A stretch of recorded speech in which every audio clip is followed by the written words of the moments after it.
Hi everyone, welcome back to Write It While It's Hot. I'm Poppy and I'm here to give you all kinds of tips, tricks and fun relating to writing. Today's video is quite a fun one, at least for me. I'm a very strong believer in order to be a good writer, you have to be a good reader, and I think it's so important to read for enjoyment and to read widely and kind of study the craft. I think it's so vital, and it's probably second only to writing itself, the best way to improve your work.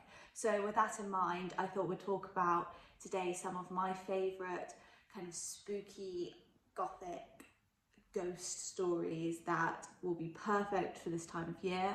There's kind of there's real classics in here, there's some novels, but there's some novellas and short fiction in here if you are in a bit of a reading slump and need to be yanked out of that.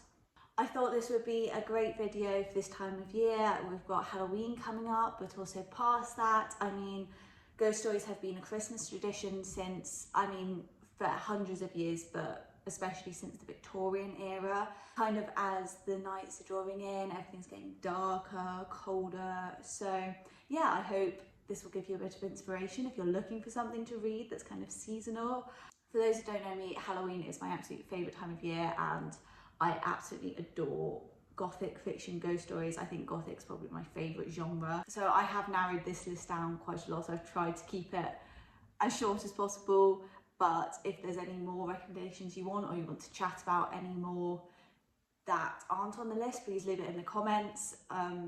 I absolutely would love to chat about this. It's so fun to me. Also, before we jump in, I have got quite a few kind of Halloweeny, spooky themed writing videos coming up soon, so keep your eyes peeled for them as well. First up, we have The Turn of the Screw by Henry James. This is quite a short one. I think it is technically a novella, but it's really short. So if you are in a bit of a reading slump, I really recommend giving this a go because it's super creepy. It kind of ticks all your boxes for something you want for like a spooky ghost story, but it's not like too gothic or gory or like scary. It's more like atmospheric, spooky. A brief overview is a governess comes to a manor house to look after two children whose parents have died, and their uncle, who is their ward, who's in charge of them now. That word's completely gone out my head. Is absent in the city, so it's just her and the housekeeper and the children, and she becomes convinced that they are being haunted by the ghost of someone that used to work at the manor. It's like, this is quite a famous story. Henry James is an absolute incredible writer, but this one specifically is known for its kind of psychological ambiguity. It's a bit of a slow burn, but like I said, because it is so short, it's not one of those ones that kind of drags on and you're like, when is it going to start? But it really does such a perfect job of building up tension and like, where's it going to go? You can definitely finish this in one sitting. Yeah, I really recommend this. There has been an adaptation on Netflix, a series, they called it The Haunting of Bly Manor, it's very loosely based on this. It kind of only really takes the notion of like the American governess and the absentee children in the manor, and then kind of like runs with it. So if you have seen that but haven't read the book, I still really recommend reading the book, and vice versa. I mean, the show I actually absolutely loved. I think they did it so well. I cried and cried. If you've seen it, you'll know why. It's absolutely amazing. It's just not a very strict adaptation, so don't kind of watch it expecting that. But I really do recommend the show and the book separately. The next one on my list is The Haunting of Hill House by Shelley Jackson. I thought I'd mention this now because the same people that did the Netflix adaptation of The Turn of the Screw did another adaptation of this novel. Again, it is quite loose. This one I feel is more like the novel than the other one. Like, they do kind of take quite a few plot points from it, rather than, I feel like Bly Manor, they just kind of took the general vibe. But yeah, Shelley Jackson, I love as an author. She does tons of little short stories and flash fiction as well, but this is a novel. It's kind of classic horror fiction. It follows a group of people who stay in a supposedly haunted house. And again, it really has a psychological nature to it and focuses on the kind of mental unraveling of the characters, which is really scary. Again, it's a super atmospheric read. It's like less scary and terror and jump scares and more like chilling psychological, like, is it really there, is it not, which I kind of prefer as a read. It is quite subtle in its horror if you're somebody that likes horror and likes atmosphere but doesn't love like jump scares. Jackson does such a good job of building slow creeping terror and unease.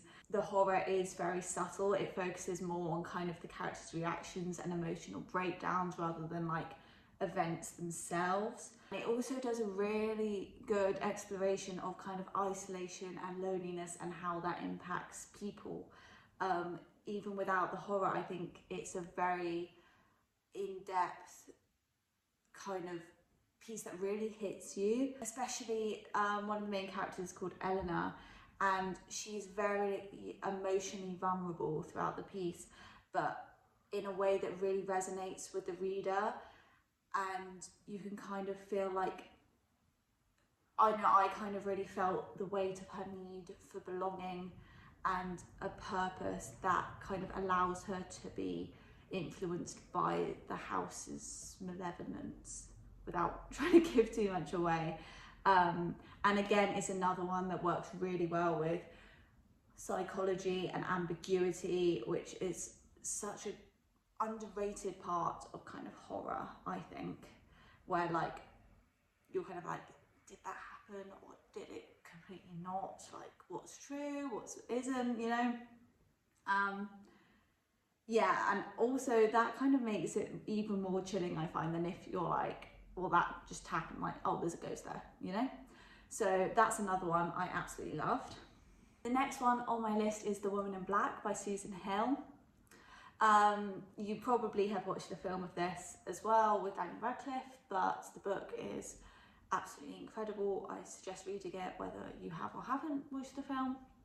A brief overview is a young solicitor encounters a mysterious woman in a black veil visiting a remote town.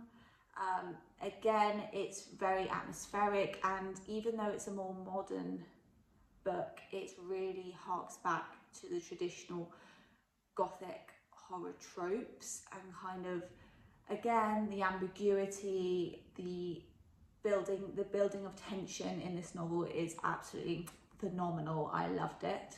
Next we have The Signal Man by Charles Dickens. This is a very good winter read, actually. I would recommend reading it at any time you like. I mean, you can read it in June for all I care. But before, when I mentioned briefly the Victorians like tradition of ghost stories at Christmas, this really kind of epitomizes that. I mean, it's Charles Dickens. It's really good winter tale, I think. So The Signal Man is about a railway signalman who experiences kind of strange, terrifying to him events, but again there's a lot of ambiguity. It's narrated by a traveller who meets him in a remote signal box. So again, we have kind of the sense of an unreliable narrator and like a detachment from the actual events, which I find really interesting. Again, it just adds that extra layer to horror, I find. And he confides in our narrator that he's been haunted by a ghostly figure who appears near a tunnel entrance and then disappears mysteriously.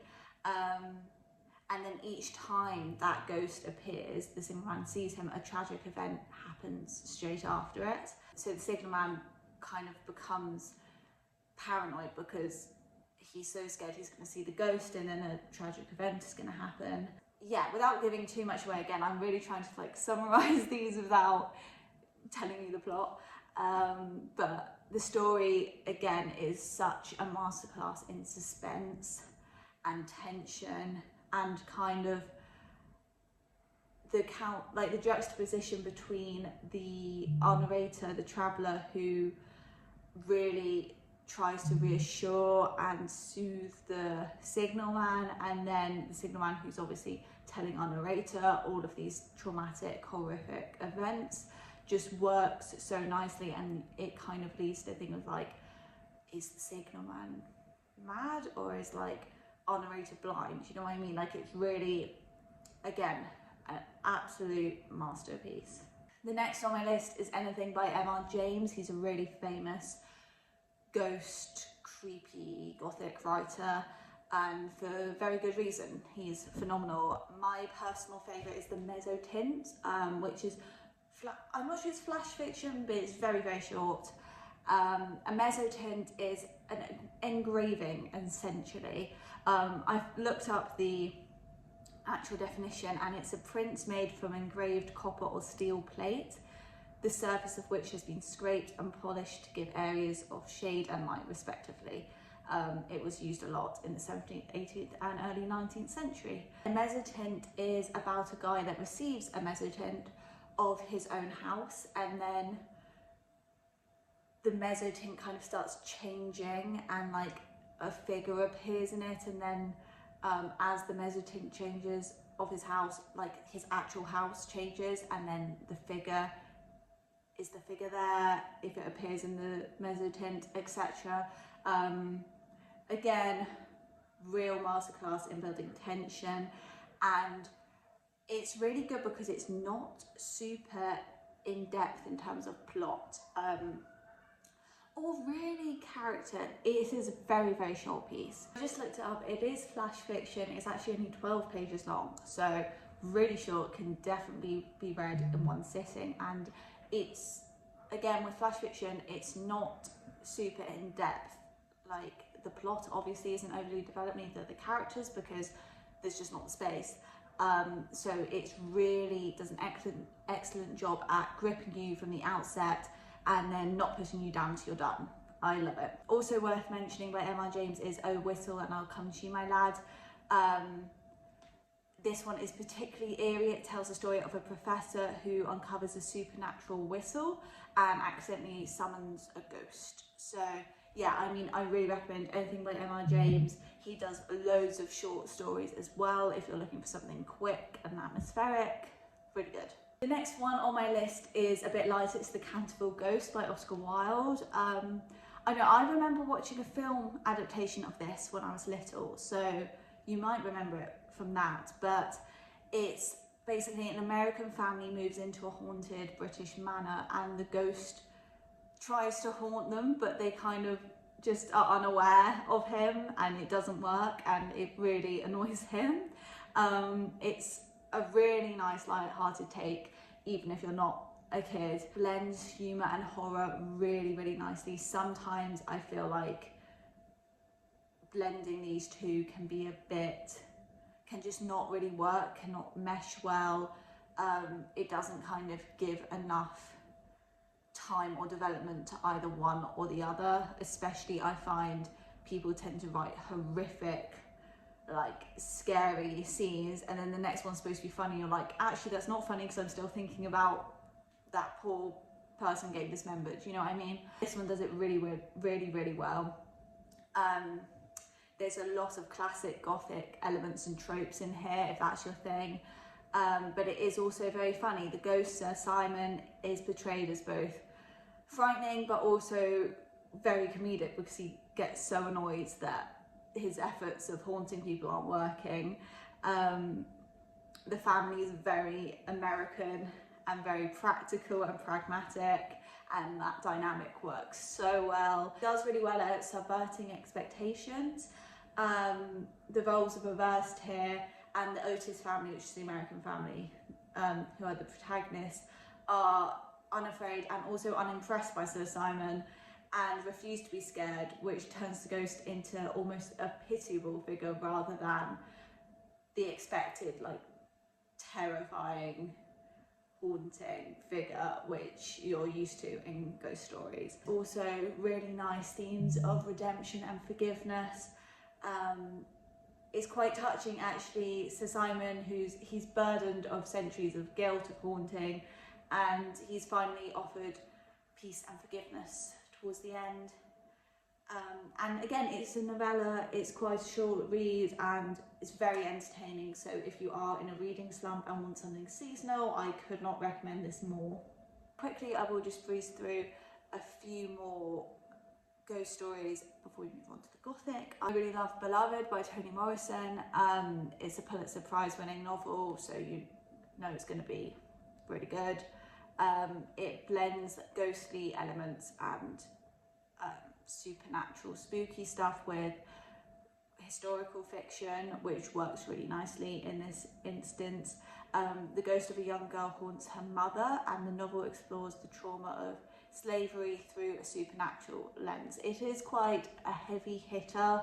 If you're looking for a bit of entertainment, I would probably say go for the Candlefoot Ghost more than this, but this is definitely one you should read. It's really beautiful. The next is The Graveyard Book by Neil Gaiman. It's a blend of a ghost story and a fantasy, kind of. It follows a boy raised by ghosts in a graveyard. It's really rich in atmosphere and a really lovely read. It's just super enjoyable. It's quite a nice cozy one. You can kind of cuddle up with a cup of tea and read it, and I really enjoy it. I can't really do this video without mentioning Stephen King. He's kind of the god of horror. Anything by him, really, if that's up your street. But I've written down The Shining here.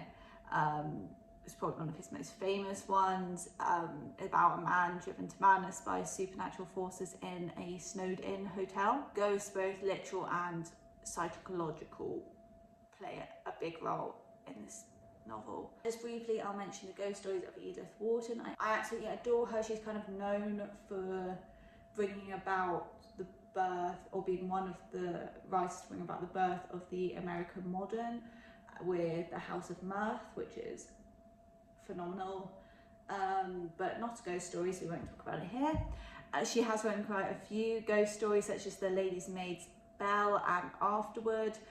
They both explore themes of loss and guilt, which is kind of prevalent in most of her works, and also psychological downfalls and hauntings, so really recommend them. And now let's move on to Gothic fiction. So first up we have Frankenstein by Mary Shelley. Absolute classic. It's really well written and one of those novels that will give you all you want from a spooky Gothic book in terms of atmosphere, but also really hits home with the themes of creation, isolation, the horrors and monstrous nature of humans and humanity, what it means to be a family and a father and a good person. It's one of those novels you can kind of read and reread. You'll notice more and more elements and kind of hidden things you didn't read the first time. It's amazing. This is Dracula by Bram Stoker, again another classic. It's got so many incredible Gothic elements and settings, kind of like the crumbling castle, dark forest, the mysterious, brooding, moody characters. There's tension between the old world and the tradition of Transylvania, and then like the modern new world at the time of London and society. If you are a vampire lover, if you like Twilight, The Vampire Diaries, really recommend this if you haven't already. And also with that is Camilla, which actually predates Dracula and is a Gothic vampire novella about a female vampire and her relationship with a young woman. It's very Gothic and supernatural, and has all the kind of horror elements you want, but it's also very sensual. It's kind of thought of as a prototype for lesbian fiction. This was incredibly well written. It's super advanced for its times in terms of writing and also subject matter. So check that out if you haven't already, because I think probably because of the subject matter, it's nowhere near as well known as Dracula, but it's still an absolutely phenomenal vampire Gothic read. Next we have Wuthering Heights by Emily Bronte. The film is either in the works or has just been announced, with Jacob Elordi and Margot Robbie, which has caused a lot of discourse. I won't get into my opinion here, but the novel nonetheless is incredible and I would read it, especially if you're thinking about watching the film. It's a tale of passion, revenge, and then also haunting spirits. It's set on the wild, windswept moors of England. It's a doomed love story of Heathcliff and Catherine, and it's so atmospheric, tragic, haunting, just ticks all the boxes. Next we have The Picture of Dorian Gray by Oscar Wilde. If you can't tell, I love Oscar Wilde and he loves ghost stories. It's a story about a man who sells his soul for eternal youth, and instead of growing old, a painting of him grows old, which he keeps in the attic, and it kind of looks at his corruption of his soul, and though he stays young and beautiful, actually he becomes more and more disfigured and destroyed inside. It really looks at the corruption of his character and can he actually be saved in the end, and it's completely filled with Gothic elements of beauty, decay, moral degradation, and it's a really incredible read. Next we have Jane Eyre by Charlotte Bronte. Again, it's a beautiful Gothic romance with a strong female protagonist, which we love. The eerie and secluded Thornfield Hall, which is the main setting, is perfect for this Gothic atmospheric read. Yeah, again, it's quite a tragic read, so prepare yourself for that. Next we have The Fall of the House of Usher by Edgar Allan Poe. I mean, anything by Poe, really. He is a master of Gothic fiction and detective fiction. But specifically, The Fall of the House of Usher is an incredible example. It's got the decaying mansion of Usher, which is such a perfect atmospheric, creepy setting. It has eerie atmosphere throughout, it builds tension, and again deals with themes of psychological, like madness and corruption that consumes the inhabitants of Usher Mansion, and just makes this a classic of the genre. I will mention, I'm pretty sure the same people that did The Haunting of Hill House and The Man on Netflix also did the adaptation for this, which again is very loosely adapted but also very enjoyable if you want something to watch. And finally, let's talk about Rebecca by Daphne du Maurier. Daphne du Maurier is probably my favourite author of all time. She is incredible and she is absolutely amazing at building tension and sustaining tension throughout her work. She's absolutely incredible as well at dealing with psychological themes and particularly unreliable narrators, which are relevant in both of these novels I've put down on my list. Firstly, Rebecca, which is probably her most famous work. It's about a young unmarried girl who meets Maxine de Winter on holiday as she's working as kind of a companion for this like horrible older woman, and he marries her. He's super wealthy, but he's a widower, and she's haunted by the presence of his first wife, who's called Rebecca, and really deals with kind of the unraveling of lies and like consciousness and what's real, what isn't. It's absolutely incredible in terms of characterization. There's Mrs. Danvers, who's the housekeeper, who kind of, after Rebecca, every single Gothic or slightly creepy housekeeper has been based on, even in like cartoons, everything. It's set in Manderley Estate, which is the perfect kind of Gothic mansion where ghosts very likely could reside, and it's full of suspense and mystery, and again, you're never really sure what's going on exactly thanks to the unreliable narrator.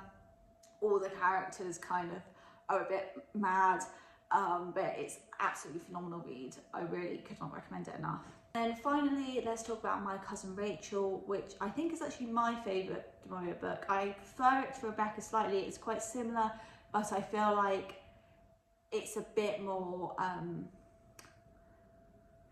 don't want to say to the point, but I feel like it's kind of, Rebecca can be a little bit baggy around the middle almost, whereas My Cousin Rachel is just so well put together. It again has an unreliable narrator. I think I have it here. I do.